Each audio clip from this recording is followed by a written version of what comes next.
Now, the first concept that I want to highlight is this. Your life is not ending today. Right now, of course, there might be some philosophers in the room that say, well, it might end tomorrow, but the truth is that your life is not ending today, okay?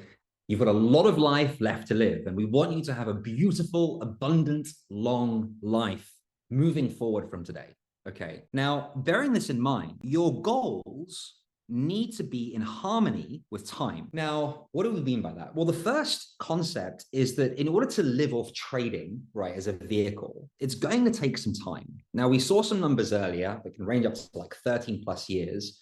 We can drastically reduce that, and I'll show you how to do that later on, okay? But the reality is even if we do reduce it, it is going to take years to live off trading. Now, I always feel like I'm the bad guy when I say that, right? Because everyone's used to marketing propaganda that says something different. But I'm just being honest with you guys.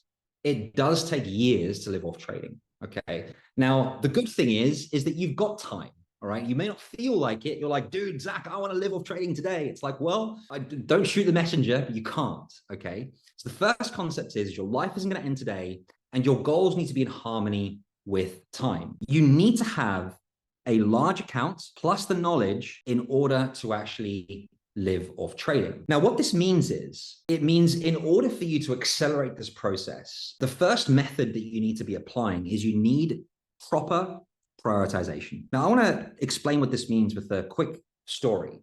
There's a tribe in Japan called the Ama tribe, and these guys are expert divers. They'll dive sometimes to 30, 40, 50 meters, and they specialize in diving for pearls. And it's kind of dying out a little bit now, but historically, it's a fascinating culture. And the story goes that one day, the diver was getting ready. He was getting prepared with all the stuff that he wears to go down. He doesn't actually have any oxygen, right? So he's got no oxygen. He's getting ready to go for his dive, and dives down, plunges into the ocean, dives down. And as he hits the bottom, he sees this beautiful pearl wedged between two massive rocks. And he looks at it and his eyes glisten. And he knows one thing. He knows that if he can get that pearl, well, that's food for the next 6 months for his family. But there's a problem. He also knows that if he tries to unwedge the oyster from the rocks, he dies because he doesn't have enough oxygen in order to do it. So he has to make a decision. Does he stay and try to dislodge the oyster, or does he go to the surface,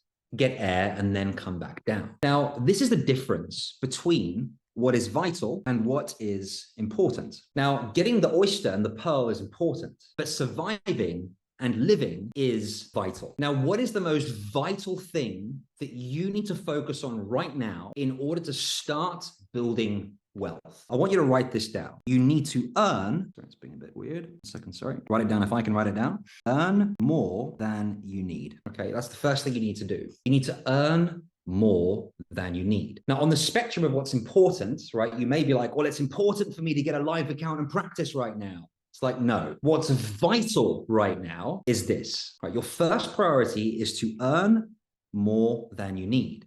Now, why? Well, if you earn more than you need, what this is going to give you is extra cash. And extra cash is good, right? It reduces mental stress. It allows you to build up your account. It gives you options if you like to invest, if you like to actually build wealth. It gives you many options.